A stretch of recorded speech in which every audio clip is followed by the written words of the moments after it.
देख रहे हैं न्यूज बीट पारस जहांजेब के साथ। फौज तलब, ठंडी हवाएं और गर्म सियासत, ये हैं वो बीट्स जिन पे बात करेंगे आज न्यूज बीट में। अस्सलाम वालेकुम, मैं हूं पारस जहांजेब। पाकिस्तान में कोरोना की तीसरी लहर तबाहकुन है। हॉस्पिटल्स में जगह कम पड़ रही है, इसलिए हुकूमत ने SOPs पर अमल करने के लिए फौज को तलब कर लिया है।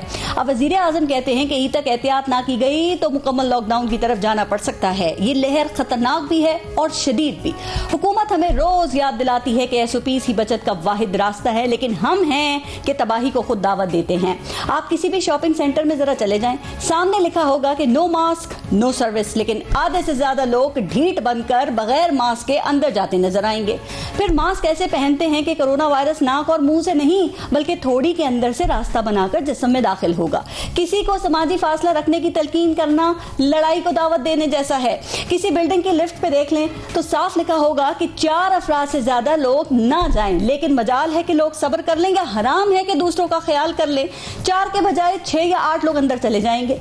पब्लिक ट्रांसपोर्ट का हाल इतना खराब है कि नाकाबिले बयान ही समझें। कानून तो ये है कि 50% मुसाफिर सवार होंगे, लेकिन ऐसी कोई बस तलाश करना ख्वाब देखने जैसा ही है। आप रेलवे स्टेशन देख लें, एयरपोर्ट के हालात आपके सामने हैं। वैसे तो होटल्स पर बैठकर खाना खाना मना है, लेकिन यहाँ पर भी दर्जनों चोर दरवाजे लोगों ने बना लिए हैं। अब हुकूमत जो कर रही है या नहीं कर रही वो अपनी जगह, लेकिन ये हमारी जिंदगी है और इसकी हिफाजत हमें ही करना है, ये हमारी जिम्मेदारी है। खुदारा इस वबा को रोकने में एक दूसरे की मदद करें, आप एहतियात करें, अपने घर के बच्चों और बूढ़ों के लिए SOPs पर अमल करें, मास्क जरूर पहनें और समाजी फासला यकीनी बनाएं। आज के प्रोग्राम में इस पर भी हम बात करेंगे और आज प्रोग्राम में बात करने के लिए हमें ज्वाइन किया है सिक्योरिटी एनालिस्ट हैं जनरल एजाज अवान साहब ने, सीनियर सहाफ़ी और तज्जियाकार हफीजुल्लाह नियाजी साहब हमारे साथ मौजूद हैं और सीनियर सहाफ़ी और तज्जियाकार मजहर अब्बास साहब ने प्रोग्राम में आज ज्वाइन किया है। अस्सलाम वालेकुम, बहुत बहुत शुक्रिया आप सबका प्रोग्राम में शिरकत के लिए। पहले एक ब्रेक लेंगे, देखते रहिएगा।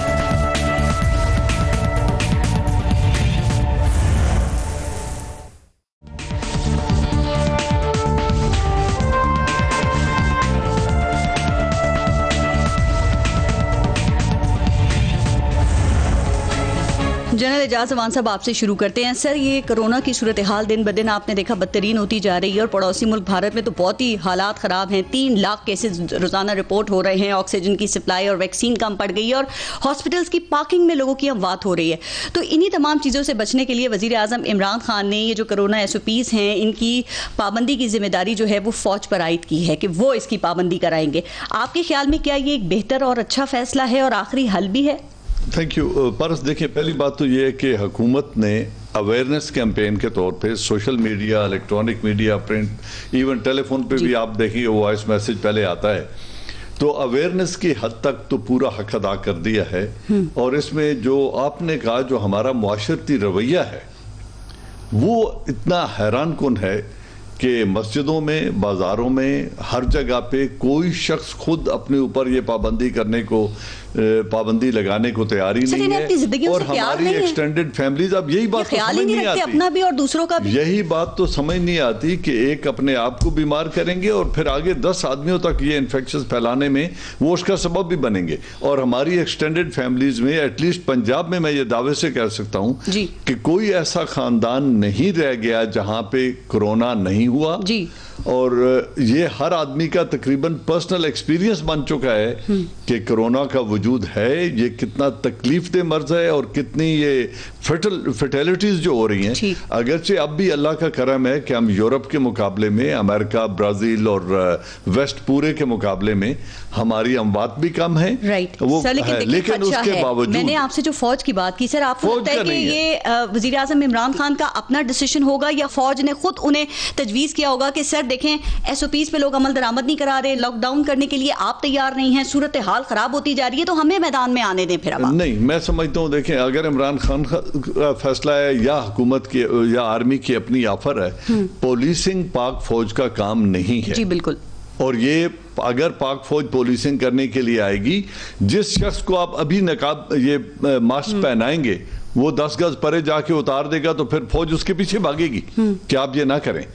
ये पहली बात आने से कोई आप समझते हैं बेहतरी नहीं होगी, कोई सूरत हाल कंट्रोल में नहीं आ सकती है। अगर इमरान खान साहब फौज से काम लेना चाहते हैं, जहां तक मेरी समझ है कि फील्ड एम्बुलेंसेस के जरिए रिमोट एरियाज में अवे फ्रॉम पॉपुलेशन अगर वो कोरोना सेंटर्स फील्ड में एस्टैब्लिश करना चाहते हैं जहां इसको कंटेन किया जा सकते हैं स्प्रेड को, उसमें आर्मी एक बड़ा मौसर किरदार अदा कर सकती है।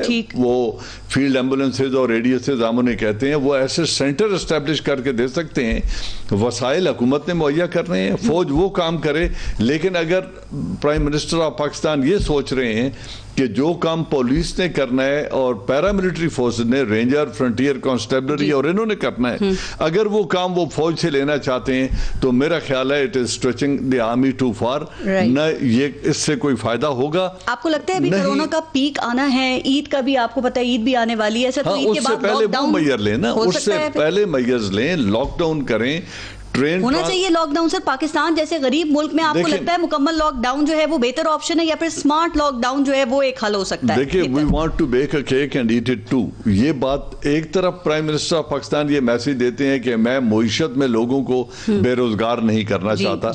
अब मईशत स्कूलों से भी वाबस्ता है, पब्लिक ट्रांसपोर्ट से भी वाबस्ता है, रेलवे से कौम की अपनी हुकूमत की मईशत वाबस्ता है। अगर तमाम ट्रेन्स ने चलना है और कराची से पंजाब तक भर भर के ट्रेनों ने ईद पे आना है, अगर बसों ने इसी तरह अर्बन एरिया से रूरल एरिया में और ये कम्यूट करना है, तो फिर ये अंडरस्टैंडेबल है। पिछली दफा भी जब ईद हुई थी पिछले साल, तो एक दफा एक्टिव थी, उस वक्त तक लोगों में भी थोड़ा खौफ था और इब्तदाई तौर पे लोगों ने कुछ एहतियात की थी। सर अभी इनमें खौफ नहीं है, लेकिन अभी डर ही नहीं रहे। अब मुझे मुआशरे में कोई खौफ, कोई डर नजर नहीं आ रहा, जबकि कोरोना अपनी पीक की तरफ जा रहा है जी। तो इससे पब्लिक रिस्पॉन्सिबिलिटी, जो लोगों की अपनी जिम्मेदारी है, वो अगर लोग नहीं निभाएंगे तो न फौज कंट्रोल करवा सकती है, न पुलिस कंट्रोल करवा सकती है। हाँ, हुकूमत के पास एक ही तरीका है, जहां भी अथॉरिटेरियन रिजीम्स हैं, अगर आप पूरी दुनिया में देखें, जहां अथॉरिटेरियन रिजीम्स हैं,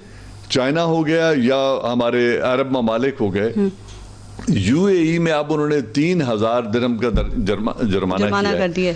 अब जब वो ये करते हैं और उठा के आदमी को डिपोर्ट कर सकते हैं, तो वहां पे कंट्रोल भी हो गया, पाबंदी भी हो रही है। लेकिन जहां जमहूरियत, शख्सी आजादी और इनके एक तरफ इनके दावे हैं, एक तरफ मुईशत को चालू रखने की जरूरत है, वहां मैं नहीं समझता। लेकिन अमेरिका में, इटली में उन्होंने कंट्रोल किया है, या फिर आप ये कहना चाह रहे हैं हम डंडे वाली कौम ही हैं, उसके अलावा हमने सुधरना ही नहीं है? डंडे के अलावा नियाजी साहब मानेगा नहीं। नियाजी साहब, जलजले में फौज, सैलाब में फौज, अमन अमान की सूरत हाल खराब हो तो फौज, और अब कोरोना एसओपीज को फॉलो कराने के लिए भी फौज। सर ये इसे वक्त की जरूरत समझा जाए या फिर ये मौजूदा हुकूमत की नाकामी से इसको ताबीर किया जाए? मेरा ख्याल है आपने भी जो अपना इंट्रो या अभी कमेंट्स दिए हैं, इसमें सब कुछ सबूत दिया है। और जनरल साहब जो है जो फरमा रहे हैं, मैं उसी को आगे चलाऊंगा जी। देखिए, ये एक मामूली इंतजामी मामला होना चाहिए। कोई जो डिसिप्लिन कंपनी होती है, जो मुल्क होता है जहाँ पे कानून और आइन की हुक्मरानी होती है, ये एक इंतजामी मामला है। मैं तो जनरल साहब ने तो कोई गुंजाइश निकाली पैरामिलिट्रीज के लिए, मेरे लिए पास उसकी भी गुंजाइश नहीं है। ना रेंजर्स के पास उस तरह के डंडे होते हैं, ना वो इस तरीके से वो जिसको कहते चाहिए कन्वेंशनल तरीका हमारे जो लॉ इन्फोर्समेंट का है। एक डर होता था किसी ज़माने में, अंग्रेज़ के ज़माने में हमारे वालिदैन बताते थे कि एक सिपाही आता था और बड़े से बड़े बुजुर्ग को लेके वो कहता था कि जी आपके खिलाफ मुकदमा दर्ज है, थाने चलें जी। और सर झुका के थाने चल पड़ता था, एक दो का वाक़यात को छोड़ के। अब जब वज़ीर आज़म साहब बड़े क्लियर थे, उन्होंने कहा कि जी मास्क पहनाने के लिए मैं फौज को तलब कर लिया है, तो फिर आप किस जो है मर्ज की दवा है? फिर हमारी जो इतनी बड़ी लंबी हजारों पे मुहित पुलिस फोर्स है, वो किस काम की है कि जब तो कोई राइड्स हो तो भी फौज आ जाए, कोई लाइनें लगवानी हो किसी जगह पे तो फौज को बुला ले, मास्क पहनाने आए तो फौज को बुला ले। पहली तो बात जो है ना हिट जो नियाजी साहब इसको भी तो एड्रेस करें ना, फौज को बुलाने की जरूरत क्यों पड़ रही है? सर ये लोगों ने कोरोना को सीरियस लेना क्यों छोड़ दिया? लोगों की जिम्मेदारी नहीं है, ये हुकूमत का काम है कि वो हमें बताएं अपनी जान की परवाह करो और हिफाजत करो, ये हुकूमत का काम है। सर हमारे यहाँ पे बुनियादी तौर पे जो कौम जो है उसके रवैये जो है वो बिगड़े हैं। जो मैं आपको बता रहा हूँ, मैं तो इस वक्त जिसको कहना चाहिए आपके सामने वो बैठता हूँ जो तकरीबन 7 दहाइयों के करीब हूँ जी। मैंने रवैये बिगड़ते देखे हैं, मैंने कौम को इतना इनडिसिप्लिन कभी नहीं देखा, इतना कानून की धज्जी उड़ाते नहीं देखा। कोई ये नहीं होता ग्रेटर गवर्नमेंट नहीं है। मैं पिछले साल जब कोरोना आया था, जब पैनिक भी ज्यादा था, वसाइल भी नहीं थे, खौफ भी ज्यादा था, हुकूमत ने कैसे हैंडल किया था? ईरान से जब ज़ायरीन आए, इनको ये पता ही नहीं था, ये देवर क्लूलेस। चाइना से तो इन्होंने कह दिया कि बंदे नहीं बुलवाएंगे, उसके बाद वो फैलता गया, तबलीगी जमात के पीछे पड़े रहे। लेकिन असल बात ये था कि अभी भी मैं चूंकि मस्जिद में जाता हूँ, इत्तेफाक होता है, मजाल है कि 80-90% मस्जिद के अंदर कोई बंदा मास्क पहने, इस खौफ के इलाके में, जबकि शहरी इलाकों में कोरोना ज्यादा तादाद में इस वक्त। लाहौर पिछले मेरा ख्याल है कि 3-4 हफ्तों में 15, 16, 20, 22% जो है पॉजिटिव केसेस निकल रहे हैं। न्याय साहब, फौज के आने से कोई फर्क पड़ेगा आपको? तो लगता है कि फौज को देख के फेल हो गई, फौज को देख के लोग कोई ख्याल कर लेंगे, या फौज को भी सख्ती करनी पड़ सकती है? क्योंकि फौज के आने की वजह भी तो लास्ट टाइम फौज आई थी, 2-3 दिन के बाद लोग फौज के साथ एटीज हो जाते हैं जी। जले साहब ने जो फरमाया वो एक ही नुक्ता है, मुआशरती रवैया, घुल मिल जाते हैं। मैंने खुद देखा लाहौर में उन दिनों 3 दिन तो बाकायदा आर्मी हर चौक पे खड़ी थी और लोग डर गए।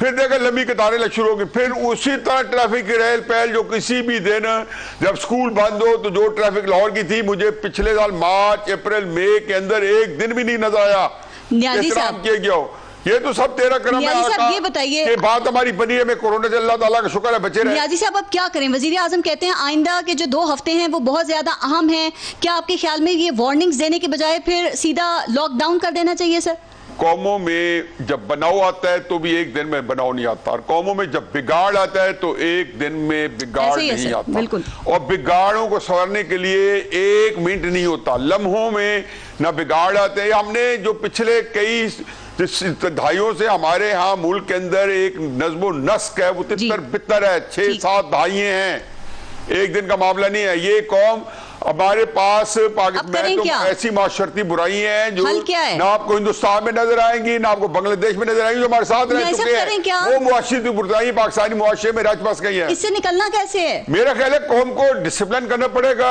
एजुकेट करना पड़ेगा, कानून की, आइन की हुक्मरानी जब आप पूरे तरीके में लेटर स्पिरिट नाफिज करेंगे तो ग्रेजुअली 1-2 साल बाद नहीं तो 10-15 साल बाद कौम किसी तरीके से सामने बन के आ जाएगी। राइट। मजहर अब्बास साहब, कहा जाता है जब से ये हुकूमत बनी है ना सर, इमरान खान ने हर क्राइसिस की जिम्मेदारी जो है वो इदारों के कंधों पर ही डाली है। चाहे वो मौलाना का धरना हो, अभी हालिया जो पुरतशद्दुद मुजाहरे हुए वो देख लें, अफगानिस्तान, या फिर भारत का मामला हो, और अब SOPs को फॉलो कराने के लिए भी फौज पे जिम्मेदारी डाली गई है। सर, फिर ये हुकूमत किस लिए है? मजहर अब्बास साहब। शुक्रिया पारस। देखिए, हम काफ़ी देर से ये बहस कर रहे हैं कि हमारे माशरती रवैये, ये कौम नहीं संभल पा रही। पहली बहस तो इस चीज़ की करें कि ये कौम है भी या नहीं है जी। हम तो एक बेहंगम हुजूम हैं, और बेहंगम हुजूम को आप थोड़ी देर के लिए पाबंद कर सकते हैं, उसके बाद उसका रवैया वही होगा जो उसका है।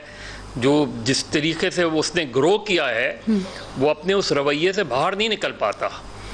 आप उस पर वक्ती तौर पे आप देखते हैं कि वक्ती तौर पे जब हम सिग्नल क्रॉस करते हैं या रेड सिग्नल पे गाड़ी रोकते हैं तो वो सिर्फ उस वक्त हम रोकते हैं जब हमें ये नज़र आता है कि सामने ट्रैफिक पुलिस वाला है जी। अगर वो नहीं आता तो मैं ये चांस लेता हूँ कि रेड सिग्नल को क्रॉस कर लूँ। ये हमारा मजमूई रवैया है। हम सिर्फ कौम कुछ क्राइसिस में बनते हैं। अगर कोई जंग हो जाए तो उस वक्त हमें कौम नज़र आते हैं, कोई पाकिस्तान भारत का क्रिकेट मैच हो जाए तो हम कौम नज़र आते हैं, या कभी जिस तरह 2005 का अर्थक्वेक आया था तो उसमें एक जज्बाती तौर पे हम नज़र आते थे। बुनियादी तौर पे हम एक रिएक्शनरी क्राउड हैं। हम रद्द-ए-अमल देते हैं। हाँ, जब हॉस्पिटल में जगहें ख़त्म हो जाएंगी, लोग सड़कों पे पड़े हुए होंगे तो फिर शायद हमें उस चीज़ का एहसास हो। तो फौज मसले का हल नहीं है, फौज बिल्कुल भी मसले का हल नहीं है। आप कह रहे हैं कि फौज मसले का हल नहीं है। सर, फिर आपसे भी वही सवाल कि डायरेक्टली फौज से मदद लेना वजीर आजम का अपना फैसला लगता है या किसी ने उनको तजवीज़ दी होगी? और वजह इसकी रमज़ान और ईद है, चूँकि ईद में आपको पता है मजहबी इज्तिमात भी होते हैं और ईद की फिर तैयारियाँ भी ज़ोरों पर होती हैं। तो सर, फिर हो सकता है ना कि देर से ही हुकूमत को ये एहसास हो गया हो कि भाई फ़ौरन सख्ती करो इनके ऊपर, वरना फिर ईद के बाद लॉकडाउन करना पड़ सकता है शहरों के अंदर। मशावरत ज़रूर की होगी, लेकिन इसका जिस तरह अभी जनरल ऐवान साहब कह रहे थे कि ये आप पुलिसिंग फ़ौज से नहीं करवा सकते। इसलिए कि लोग उसको उस तरीके, आपको मुझे सामने वो ट्रक नज़र आएगा, मैं मास्क पहन लूँगा, जब वो ट्रक नहीं नज़र आएगा मैं मास्क उतार दूँगा। तो मेरा जो रवैया है, यानी मुझे अगर ये रियलाइजेशन ही नहीं है कि ये मास्क मेरी अपनी हिफाजत के लिए और मेरी फैमिली की हिफाजत के लिए है, तब तक आप कुछ भी नहीं कर सकते। इस ईद को अगर हम सादगी से मना लें, पुराने कपड़े ईद पर पहन लें, तो बताएं कोई कयामत आ जाएगी सर? हमारी जिंदगियों से ज्यादा तो नहीं है ना ये ईद की शॉपिंग? अगर यही गैर संजीदा रवैया रहा इस कौम का, तो मजहर अब्बास साहब क्या फिर लॉकडाउन ही इसका वाहिद हल है कि मुकम्मल तौर पे लॉकडाउन कर दिया जाए? लॉकडाउन मेरा ख्याल है 2 हफ्ते का वक्त ज़्यादा दे दिया वज़ीर आज़म ने। उसकी वजह क्या है? उसकी वजह यह कि इन 2 हफ्तों में स्पाइक जो है वो अपने पीक पर पहुंच गई, फिर आप लॉकडाउन करके क्या कर लेंगे? जी, अभी कम से कम आपको 1 हफ्ते का लॉकडाउन करके देखना चाहिए था।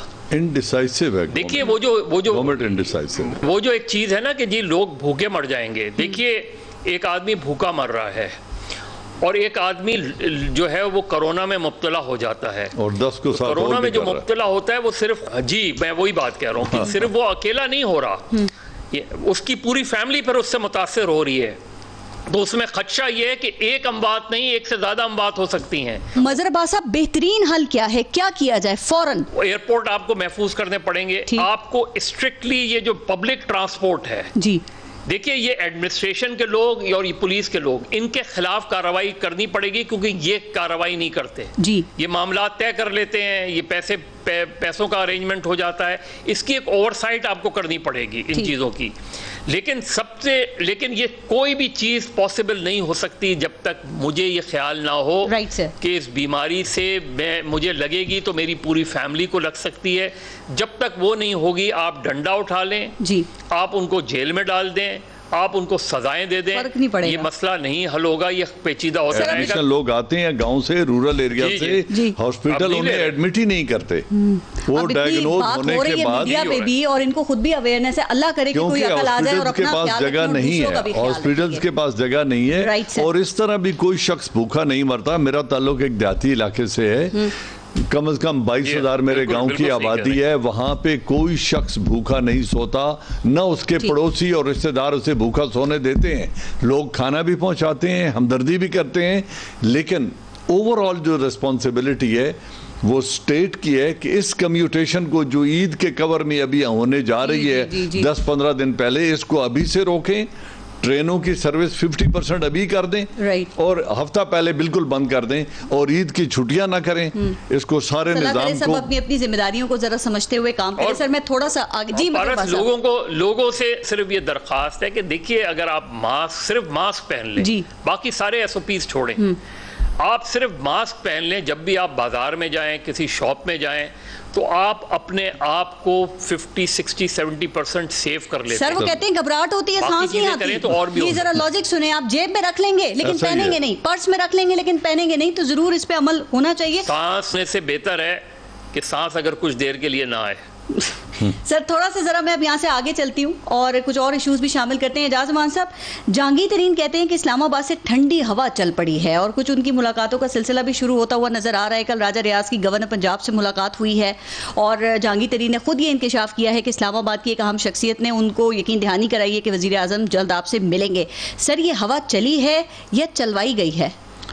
देखिए चल रही है, ये हमेशा हवा रुकती है उसके बाद वो चल पड़ती है, और हर एक के लिए ठंडी हवा चल रही है। कहीं जमानतें हो रही हैं, कहीं बातचीत हो रही है, कहीं गिरफ्तारियां होती हैं, दहशतगर्दी के मुकदमे बनते हैं, फिर शाम को वो ख़त्म होते हैं, फिर ख़त्म। तो क्राइसिस क्रिएट करना और उसके बाद ठंडी हवाओं का चलना, ये हमारा रवैया, पॉलिटिकल रवैया है। एस्टैब्लिशमेंट, वज़ीर आज़म को क्या पता मुख्तदर हल्कों ने कहा होना कि भाई मिल लो, मुलाकात कर लें। मैं नहीं समझ, हर बात में एस्टैब्लिशमेंट को देखना मुझे कम से कम अच्छा नहीं लगता, क्योंकि हर चीज को किस बात को हम एस्टैब्लिशमेंट पे डालेंगे, नहीं होती उनके बगैर कोई किसके बात अगर नहीं पूरी होती तो देन लिव विद इट। फिर यही एक रास्ता रह गया, और तो कोई रास्ता रह नहीं गया। मैं समझता हूँ इनकी अपनी नाअहलियाँ हैं, अपनी कमजोरियाँ हैं। इस मुल्क में ताकतवर का एहतसाब बहुत मुश्किल है। ये हुकूमत एक धागे से अटकी हुई है, वो जो आदमी वो धागा खींचता है हुकूमत उसकी तरफ भाग के चली जाती है। चाहे वो कोलिशन फोर्सेज हों, जब वो आंखें दिखाती हैं उनके घर पहुंच जाते हैं, या जो 10 आदमियों को इनके साथ बिठा सकते थे। कितनी तारीफ की थी, मैं जाती तौर पे फिर क्यों हो रहे हैं सियासी जाती तौर पे वो शख्स, मैं अब भी कहता हूं, दयानतदार भी है, दिलेर भी है, लेकिन इस सिस्टम के अंदर रहते हुए न कुछ कर सका है, न आइंदा 2.5 सालों में कुछ कर सकेगा। He'll be wasted out as a person। मुझे नहीं लगता कि वो मुल्क में कोई इनकलाबी तब्दीली ला सकते हैं, क्योंकि निज़ाम आवे का आवा बिगड़ा हुआ है। ये जो 965 का निज़ाम इंसान निज़ाम चला रहे हैं, इनकी ये पार्टियां बदलें, रंग बदलें, साइड बदलें, इसी निजाम को यही रहेंगे। का वादा करके वो आए थे, अब उनके लिए निजाम को बदला जाए फिर? अभी निजाम तो उन्होंने बदलना था। मैं भी बहुत सख्त उनका हामी था कि शायद एक दयानतदार शख्स आके बहुत कुछ बदल लेगा। यकीनन तब्दील हो रही है कि अब मायूसी कहें या ये कहें कि ये निजाम न इस तरह के शख्स को चलने देगा, ठीक न ये चल सकता है। पार्टी के अंदर से टांगे खींचने वाले लोग मौजूद हैं, उनकी तरफ हाथ बढ़े, कोalition की तरफ हाथ बढ़े। फरिश्ते कहीं भी नहीं है, दूध में धुला हुआ कोई भी नहीं है। जिसकी तरफ हाथ बढ़ाता है वो शाम को हुकूमत गिराने की बात करता है। लेकिन वजीर आजम अगर जहांगीर तरीन से मिलते हैं तो क्या ये एक अच्छी एग्जाम्पल सेट होगी? चूंकि ऐसे शख्स से मुलाकात जिस पर मनी लॉन्ड्रिंग का इल्जाम हो, जिस पे खुद वो कह रहे हो कि ये माफिया से इनका ताल्लुक है, तो ऐसे शख्स से मुलाकात अच्छी एग्जाम्पल होगी। और नहीं करेंगे तो 40 फिर अरकान असेंबली उनकी। मैं यही कह रहा हूँ कि पहले या तो अपनी अटोरेंसेस को कंट्रोल करें और बैलेंस होके शुरू से बात करें। और अगर शुरू से एक शख्स को दहशतगर्द करार दे दिया, एक को माफिया करार दे दिया, एक को करप्ट करार दे दिया, और फिर कल उसके साथ बात करनी है, तो फिर क्या अपना वकार क्या रह जाएगा और निजाम का वकार क्या रह जाएगा? मैं इसलिए मैंने पहले आपको जनूबी पंजाब के हैं वो, जो बाप की हर बात को मानते हैं, उनके कहीं पास रखते हैं। मैंने आपको पहले यही कहा था कि अगर हर कुव्वत के पास वो कुव्वत फैसला मौजूद है अदर देन इमरान खान कि वो इनकी हुकूमत गिरा सकते हैं, तो फिर ये हुकूमत खड़ी ही बड़ी बुनियादों पे है। मौसम तो गर्म हो रहा है सर, लेकिन जहांगीर तरीन ठंडी हवाएं महसूस कर रहे हैं और वो कुछ मुतमईन भी लग रहे हैं। तो ये ठंडी हवा आपके ख्याल में वजीर आजम की मर्जी से चल रही है, चलवाई गई है, या फिर जहांगीर तरीन के सियासी पत्तों ने काम दिखाना शुरू कर दिया है? मेरा ख्याल है ये तो अच्छी बात है। पेवस्तर है शजर से उम्मीदें बहार रख। पहली बात तो यह है कि जनरल साहब के सामने मुतबाना गुजारिश है कि पाकिस्तान की हर बात में मुलव्वस रहना एस्टेब्लिशमेंट को जो अच्छा लगता है, जनरल साहब फरमा रहे हैं ना, उनको शायद अच्छा नहीं लगता कि उनको मुलव्वस किया जाए जी। लेकिन नहीं, मेरा ख्याल उनको अच्छा लगता है कि उनको मुलव्वस रखा जाए। और आप देखते नहीं कभी हम कोविड में डिस्कस कर रहे हैं कि हमारी पूरी अस्करी क़यादत सारी किस तरह, शुरू में भी जब देखा जाए कैसे अपने आप को उन्होंने इन्वॉल्व कर लिया, तो अच्छी बात थी कि पाकिस्तान के हर कुशल टाइम में सियासत से लेके और कोविड तक वो हमारे साथ कदम ब कदम खड़े हैं और अल्हम्दुलिल्लाह अच्छा है ना, सब एक पेज के साथ चल रहे हैं। पहली बात तो यह है कि इमरान खान साहब की जो दयानतदारी है, मेरा नहीं ख्याल कि दयानतदारी परखने का क्या तरीक़ेकार होता है। ठीक, जब आप सारी जिंदगी बददियानत लोगों के पैसों पे गुजार दें, जब आप बददियानती को सोर्स आउट करके रखें और हर वो बंदा आपके राइट साइड पे इतना तकड़ा स्ट्रांग हो कि कोई उसका कोई बाल बेकार ना कर सके, और वो करप्शन का आइकॉन हो। ये पाकिस्तान में जो करप्शन के जो माफिया स्टैंडर्ड्स है ना, वो सबसे ज्यादा हर एक के साथ होंगे, लेकिन सबसे ज्यादा इमरान खान साहब के साथ को नजर आएंगे। फिर आप देखें कि जी ये जितने स्कैंडल इस हुकूमत के हुए हैं पिछले 3 साल में जी, हमने 88 में तो सुना था, उसमें भी एक मीडिया कैंपेन चली थी जरदारी साहब के 88 से 90 तक का जब बेनज़ीरी के इक़्तिदार था। लेकिन खुदा गवाह है कि मुझे मिसाल दिखा दे, आप इतने जय्यद लोग बैठे हैं, मजहर साहब बैठे हैं, जनरल साहब बैठे हैं, इतने स्कैंडल हो करप्शन के, इतने स्कैंडल हो कि कानों से धुएं निकल रहे हैं, चाहे वो केपी के अंदर हो, चाहे 2013 से 2018 तक इसके इक़्तिदार हो, या 2.5-3 साल किए हो। दवाइयों का स्कैंडल, चीनी का स्कैंडल, गंदम का स्कैंडल, पेट्रोल का स्कैंडल, और हर एक के पीछे पता है कि अरबों की करप्शन हुई है। ये वो अलग बात है कि सरफ नजर किया जा रहा है, करना भी चाहिए, होना भी चाहिए। फिर हुकूमत जो है, देखें, मैं इस जनरल साहब से बस अदब एहतराम इख्तिलाफ करूंगा, इस हुकूमत को कोई परवाह नहीं है, पुरस्कून है। उनको पता है कि जिन्होंने बनाई है ये उनकी जिम्मेदारी है, इसकी हिफाजत करें। कहते हैं वो भी परेशान है। हो सकता है कि एक हुकूमत इमरान खान कायम करता है, एक इमरान खान साहब हुकूमत कायम करते हैं जो कातलों के ऊपर जी, जो डाकुओं के ऊपर, जो चपड़ासियों के ऊपर, जो हर तरह के मुआशरती तौर पे बदनवानों के ऊपर, ये इमरान खान के अपने बकौल जी उन पे बनती है और वो लोग इसे नाला भी हैं। फिर जहांगीर तरीन साहब को ग्रुप भी अलहदा बैठा है। मैं सारे लोगों को मिलता हूं जो इत्तेहादी हैं इमरान खान साहब के, वो सारे कहते हैं जी कि हमें खुदा गवाह के एक इशारा और हम इसे हट जाएं। पंजाब के अंदर बुजदार साहब के 3 महीने बाद अपने ही तरीके साहब का 20-22 बंदों का ग्रुप है जी, जो के बैठे अलहदा होकर जहांगीर साहब आपकी बात से हम क्या समझे?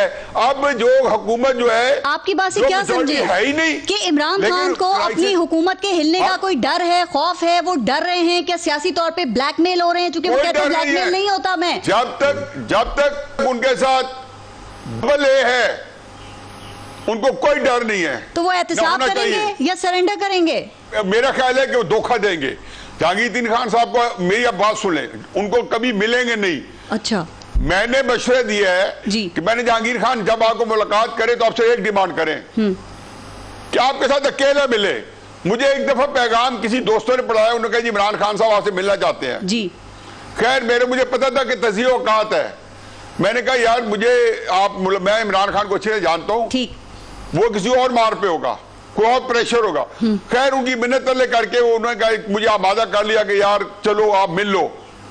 मैंने एक शर्त रखी कि मैं और इमरान खान अकेले बैठे, बात अगर सिर्फ मुझे फेस कर ले बैठ के, मुझे यकीन था कि अकेला नहीं मिलेगा। मैंने जहांगीर खान साहब को पैगाम भिजवाया है कि खान साहब आप कहें कि आपको अकेले में मिले। देखिए एक बंदा जो है जितने उसमें इल्जामात हैं, इन इल्जामात के साथ वो आपको 11-12 साल अपना बेहतरीन दिमाग देता है। मैं अभी भी दावे से कहता हूँ कि तहरीक इंसाफ में जो पॉलिटिकली ब्रिलियंट आदमी है, राइट सर, अपनी बिल्कुल मुझे अपनी बात के ऊपर यकीन है, वो जहांगीर तरीन है।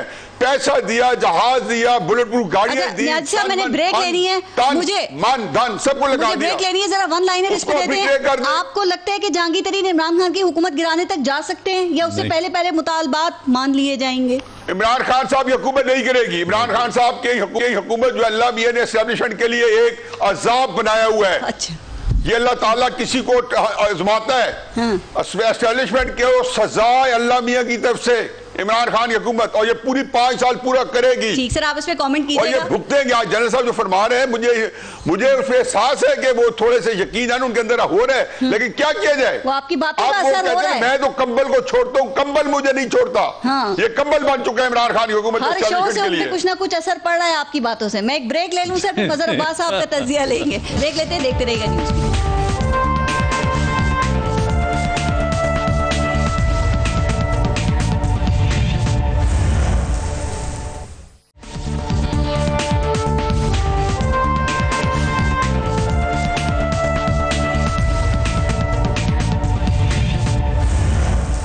मज़हर अब्बास साहब, जहांगीर तरीन के एक जानिसार हैं राजा रियाज, वो ये कहते हैं कि अब वज़ीर आज़म और जहांगीर तरीन के अंदर राब्ते बहाल हो रहे हैं। सर, तो ये क्या हो रहा है?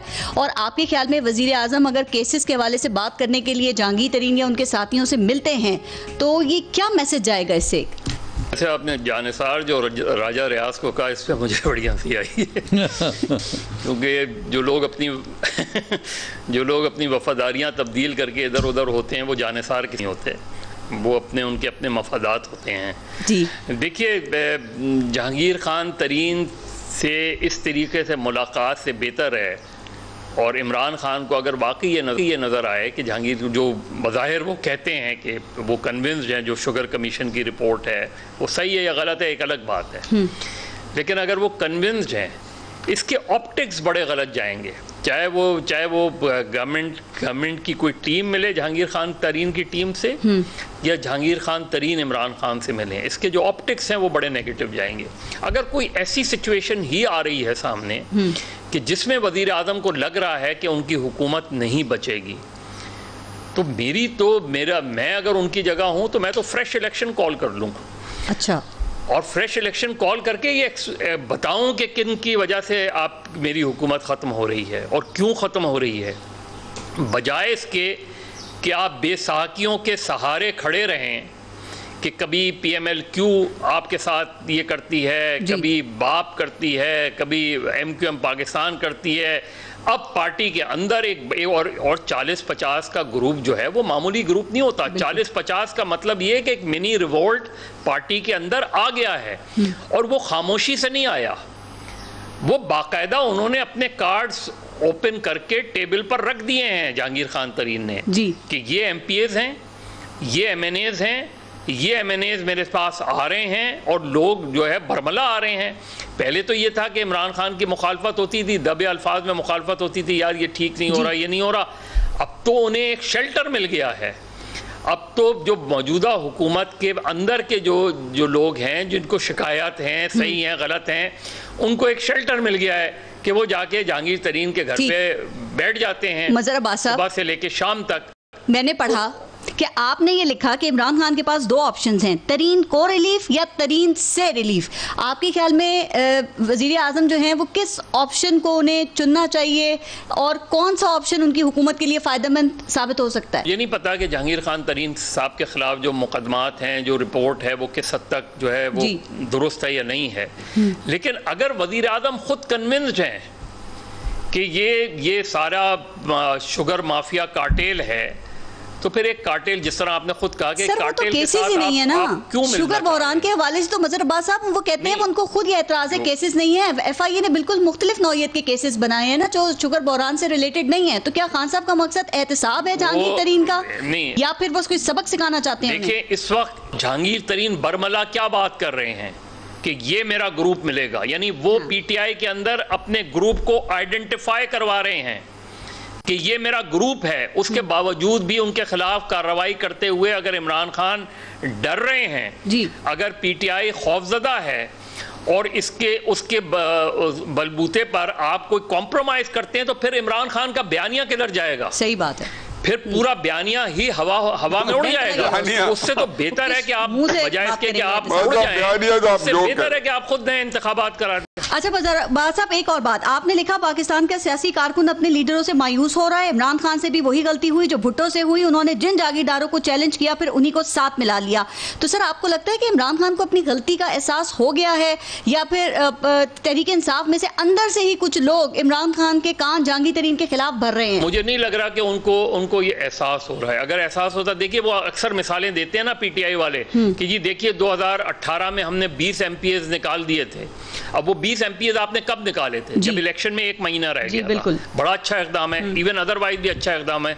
लेकिन उसके बाद क्या आपने उन सेनेटर्स को निकाला, उन MNAs को निकाला जिन्होंने यूसुफ रज़ा गिलानी को वोट दिया? जबकि आपको पता है आज जब जहांगीर तरीन बरमला खड़े होके ये कह रहे हैं कि मेरा ग्रुप मिलेगा PTI हुकूमत के ग्रुप के साथ, फिर पैरेलल आपने एक पैरेलल खड़ा कर लिया ना। तो अगर आप आज इस खौफ से कि बुज़दार की हुकूमत ख़त्म हो जाएगी या उनकी हुकूमत ख़त्म हो जाएगी, इससे तो बेहतर है कि आप जो है वो करें, कौम से एड्रेस करें, आप अपनी हुकूमत के खात्मे का ऐलान करें, आप नए इंतखाबात का ऐलान करें और लोगों से कहें कि जी जब तक मुझे दो तिहाई अक्सरियत नहीं मिलेगी ये निज़ाम नहीं बेहतर हो सकता। देखिए, बेनज़ीर से भी 88 में गलती हुई थी।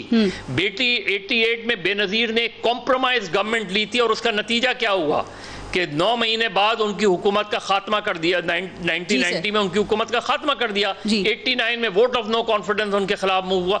ये सारी चीज़ें होती हैं, लेकिन आपने फैसला करना होता है किस वक्त आप उससे बेहतर है कि इस तरह बेसाखियों पे खड़े रहें। इससे बेहतर है आप लोगों के पास जाएं, हो सकता है कि लोग आपको ज्यादा अक्सरियत से वोट दे दें। जो मजहर अब्बास साहब बात कर रहे हैं, क्या वज़ीर आज़म ये बड़ा फैसला कर सकते हैं? सर देखिए, पंच लाइन यही है जो मजहर अब्बास ने कहा है कि बैसाखियों पे खड़ी हुई हुकूमत इनकलाब बर्पा नहीं कर सकती। ठीक, इन ताकतवर पॉलिटिशियंस का या ताकतवर माफियाज का एहतसाब ये मौजूदा निज़ाम और सिस्टम नहीं कर सकता। ठीक, अगर ये है तो बजाय रोजाना ब्लैकमेल होने के, पहले मैंने कहा कोलिशन पार्टनर्स का भी एक प्रेशर, ठीक सर, फिर अभी पार्टी के अंदर से एक प्रेशर और मुख्तलिफ ग्रुप आंखें दिखा रहे हैं, और जो बाकी इल्जामात लग रहे हैं जिस तरह न्याजी साहब दिल खोल के लगाते हैं वो इल्जाम अपनी जगह पे हैं। तो मैं ये चाहता हूं कि इमरान खान साहब को अपना एक रिव्यू करना चाहिए, इंट्रोस्पेक्शन करनी चाहिए कि जो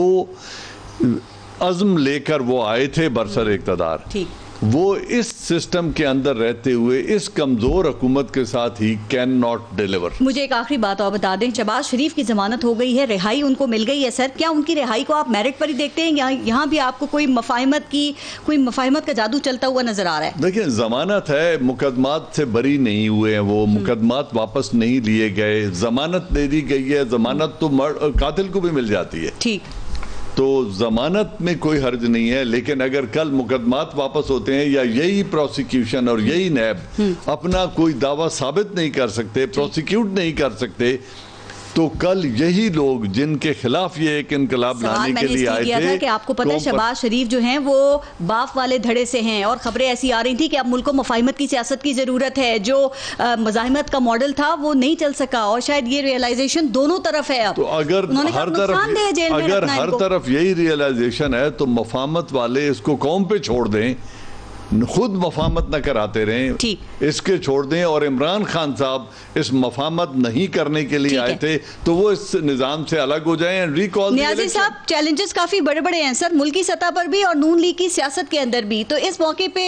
शहबाज शरीफ की रिहाई आपके ख्याल में कितनी अहम आप देख रहे हैं? देखिए, शहबाज शरीफ की रिहाई इस लिहाज से अहम है कि ये गवर्नमेंट जो है जी 3 साल से विच हटिंग पे आई हुई है। देखो, कोई फर्क नहीं पड़ता, किसी बंदे को करप्शन किया उसको सजा मिलनी चाहिए, लेकिन उसके लिए आप पाकिस्तान के आईना कानून की जो जिसको कहना चाहिए कि निज़ाम है बड़े वाज़े है, और आर्टिकल 10A जो है फेयर ट्रायल कर देता है, लेकिन जस्टिस जो होती है वही होती है जो इक्विटेबल हो जी, क्राइटेरिया जो सबके लिए एक हो। आप जो जितना देखा है कि जितने केसेस आपके ऊपर बने हुए हैं वो शेल्फी हुए हैं, और इनको आपने पकड़ धकड़ कर रहे हैं। जो बोलता है शायद खाकान अब्बासी बोलता है, उसको पकड़ लिया, राना सनाउल्लाह को आपने ड्रग्स में दे दिया, मतलब आपने हर वो हथकंडा इस्तेमाल किया। लेकिन जहां तक अपोजिशन का ताल्लुक है, मैं हमेशा ये कहता हूँ कि जी अपोजिशन की 2 क्वालिटीज है। एक तो है कि वो लोग हैं जो उसको क़यादत कर रहे हैं, लीडर्स हैं, सियासी जमातें हैं, और एक वो अवामुन्नास है जो कि हुकूमत से नाला है।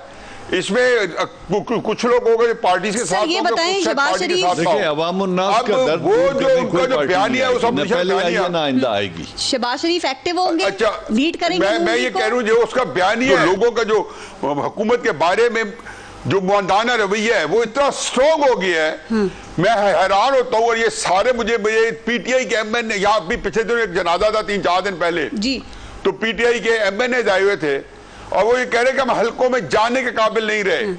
सबसे बड़ी शर्मसाई वो कहते हैं हकीकत है ये है सर, तो शहबाज शरीफ इस हुकूमत को घर भेजने के मिशन पे रहेंगे या फिर नए या नए दिन पूरे करने हैं और वहां में जा नहीं सकना, या नए इलेक्शन की तैयारी करेंगे, या इस हुकूमत को घर भेजने के मिशन पे रहेंगे? मेरा ख्याल ये है कि मुस्लिम नून जो है वो कमाल मुहारत से इनको 5 साल पूरे करवाएगी। पार्टी अलबत्ता चाहती है कि किसी तरीके से हुकूमत टॉपल हो जाए, एक नया निजाम आ जाए। मज़हर अब्बास साहब, शहबाज शरीफ को सब जानते हैं कि वो एस्टेब्लिशमेंट के साथ चलते हैं सर, तो क्या नून लीग को अब एस्टेब्लिशमेंट के थोड़ा करीब आते हुए आप देख रहे हैं? क्योंकि मज़ाहिमत करके भी नून लीग ने देख लिया सर, कोई फायदा हासिल नहीं हुआ उसको। जब किसी की जमानत होती है ना, तो सबसे अहम बात क्या होती है कि इसका जामिन कौन है जी, और अगर वो सही मानों में वो आदमी जो है वो सही मानों में उस पर ज़मानत जिस वजह से दी गई है उस वजह से आप उस पर नहीं पूरा उतरते, तो सिक्योरिटी जो है वो जब्त कर ली जाती है जी। तो अब सिर्फ देखना ये कि शहबाज शरीफ की ज़मानत के जामिन कौन हैं। अगर जामिन वो लोग हैं कि जिन्होंने एश्योरेंस के साथ उनको बाहर लेकर आए हैं, तो फिर हमें अंदाजा हो जाएगा अगले जामिन कौन है सर? नहीं, मैं कोई तज्जिया आपका? नहीं, मैं बिल्कुल एजाज रहमान साहब की मौजूदगी में ऐसी कोई बात नहीं करूँगा। वैसे मुझे बिल्कुल भी 2 साल कैद और 5 लाख जुर्माना देने की बिल्कुल हिम्मत नहीं है मुझ में। लेकिन मैं आपको बता रहा हूँ, देखिए शहबाज शरीफ का अपना स्टाइल ऑफ पॉलिटिक्स है। वो कभी भी लॉन्ग मार्च की तरफ नहीं जाएंगे, वो कभी भी इस्तीफों की तरफ नहीं जाएंगे जी, वो कभी भी एग्रेसिव पॉलिटिक्स की तरफ नहीं जाएंगे। वो तो वो जो जीटी रोड वाला मार्च था उसके भी खिलाफ थे वो जी। वो मफाहमत में उनको प्रॉब्लम कहाँ फेस करने पड़ रही है? मफाहमत में उनको प्रॉब्लम ये करनी पड़ी है कि अगर आप मफाहमत करेंगे जी, तो वो मफाहमत at the cost of Nawaz Sharif बयानिया होगी, और मुझे नहीं लगता शहबाज शरीफ इस पोजीशन में हैं कि वो नवाज शरीफ के उस बयानिए के मद्दे मुकाबिल कोई बयानिया लेकर आएंगे। उनका मजहर अब्बास साहब एक सेकंड, लास्ट कमेंट, पीडीएम का क्या मुस्तकबिल देख रहे हैं? क्या शहबाज शरीफ पीपल्स पार्टी को वापस लाएंगे सर? वन लाइनर इस पे बस। नहीं, मेरा नहीं ख्याल कि पीपल्स पार्टी की अपनी एक वो है, और वही बात है ना कि अगर शहबाज शरीफ कैसे लाएंगे पीपल्स पार्टी को? पीपल्स पार्टी कंफर्टेबल महसूस करती है शहबाज शरीफ और हमजा से बात करने में, वो कहते हैं। अब लेकिन ये जब ज्यादा एक दूसरे से कंफर्टेबल होंगे तो नवाज शरीफ अनकंफर्टेबल हो जाएंगे। राइट, जिसे मैं क्लोज करूंगा। देखिए, आसिफ अली जरदारी और नवाज, उनको जरूरत नहीं है शहबाज शरीफ की, और मैं न्याजी साहब की तमाम अक्सर बातों से मुझे इख्तलाफ रहता है, लेकिन इस बात से इत्तेफाक करता हूं कि ये जो मैच्योर पॉलिटिशियंस हैं वो चाहेंगे कि ये थर्ड ऑप्शन अपने 5 साल पूरे करे, ताकि ये कांटा हमेशा के लिए निकल जाए और फिर आने वाली उनकी नस्लें इस मुल्क पर। राइट, हफीजुल्लाह न्याजी साहब, मजहर अब्बास साहब और एजाज अवान साहब, बहुत बहुत शुक्रिया आप सबका प्रोग्राम में शिरकत के लिए। अपना और अपने मुल्क का ख्याल रखिए। पारस जहां से इजाजत दीजिए। अल्लाह